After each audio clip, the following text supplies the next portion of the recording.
All right, once you're ready to start building here, you've gotten my seal of approval. All right. There's some cardboard that's around that we have set up in the back. It's cut to a specific size so it fits our drawings as well as so that we can stack it and store it. So please be careful with the cardboard. I do reuse it. Notice that we don't need a ton of masking tape in order to tape this down. Just a piece on either side will be fine. The paper and everything usually gets held down with a lot of pins. So don't waste a lot of masking tape. In our truss kit, you'll see there are also X-Acto knives that are a little bit bigger than some of the ones that we have in a coffee can or on my desk. They're going to be larger. They're going to help us out because the smaller ones tend to break. All right. What I ask when you use these X-Acto knives is you're not using these to spread glue. And the reason for that is because they end up gumming up the blade here, and then the blade ends up being useless to us. All right. If you need to spread glue, get a piece of scrap wood or something, or use your finger in order to do that. Okay. Don't use the X-Acto knives. All right. So when you start to do your build here, what I would recommend is always start off with the outside shape and then build the inside. All right. We want this piece to go from the back of our supporting plate. Remember, that's 3/4 of an inch in, all the way out here without any cuts. That's going to give us a lot of extra strength. So we'll take our basswood. We'll place it onto the drawing. I can end up taking the blade and I can mark how long it is. And then what I end up doing here when I cut this is I use a system of 3 cuts. Okay. So let me mark that again. Right here. A little bit. Okay. And I use towards the back of the blade. I rock in. I cut about 1/3 of the way. Then I rotate the piece. I cut about 1/3 of a way. And then I rotate the piece again. And that usually does it where I can cut through. If I have to, I can rotate one more time. But by doing that where you rock, you end up getting a better cut. Okay. What I would recommend too is making sure that you get a piece of sandpaper. Remember, there's a bin by the sink. And you can use that to sand the end to get a really nice shape, whether it's supposed to be square or angled. Once you get it in cut to length, then what we need to do is hold it in place. So I'm going to take some pins, and you can see I pin them in an angle here in a cross X pattern in order to hold it in location. And notice where I put the pins, it wasn't near where the joint is actually located. Okay, so it's in like a space where I'm not going to interfere with any of the other members. All right, we would then repeat the process that we just did to cut.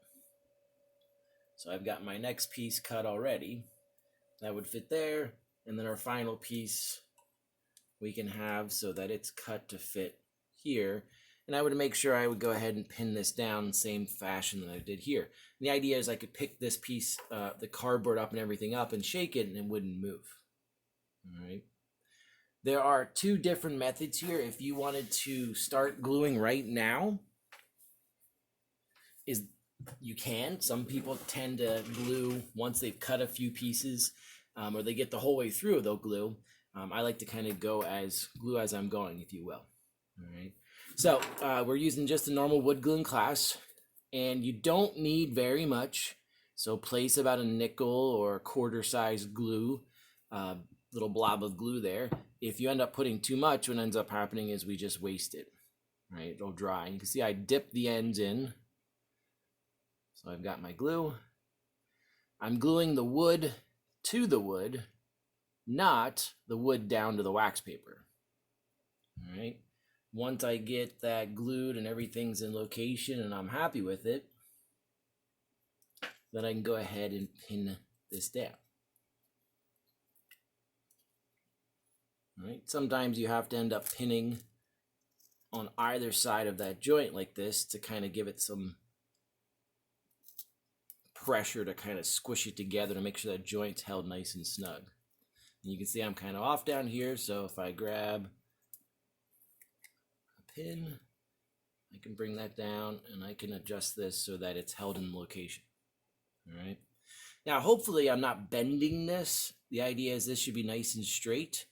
If you are going to do a doubled up bottom, what you should do is put glue the entire way down here stick it right against the other piece, and then pin it in location. I wouldn't have pins in the way, but I would pin it in location so that that's held together. And you'll need probably a few more pins to make sure the entire way that it's actually squished together. Kind of like the pins are acting like clamps, if you will. All right, so now that I've got my outside structure in, what I want to do here is cut my next pieces. And what I always recommend doing is cutting the vertical pieces first and then coming back in and doing the diagonal cuts.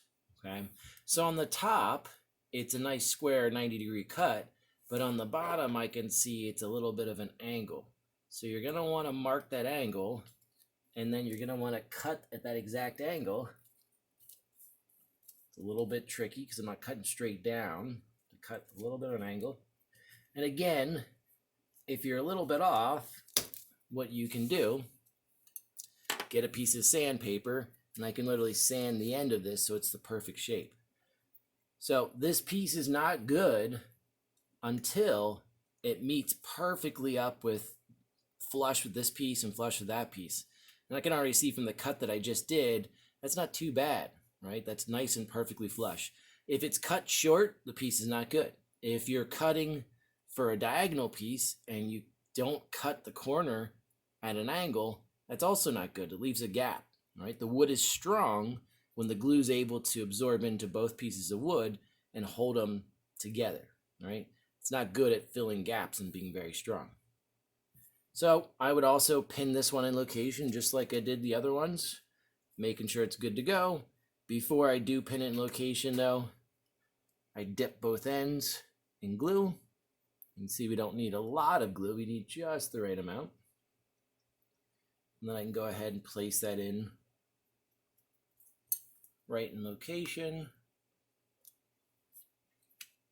What you may or may not have to do again is you might have to put a pin right here so you have something to push against as I push down on this side. And again, these are acting like clamps where I'm pushing it together.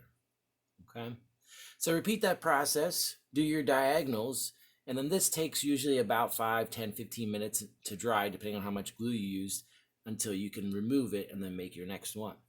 Okay, so while you're waiting for your side to dry, repeat the process for your top and then eventually your other side. Okay, once your two sides are done and your top is complete, what we'll do is show you the process for assembling those together.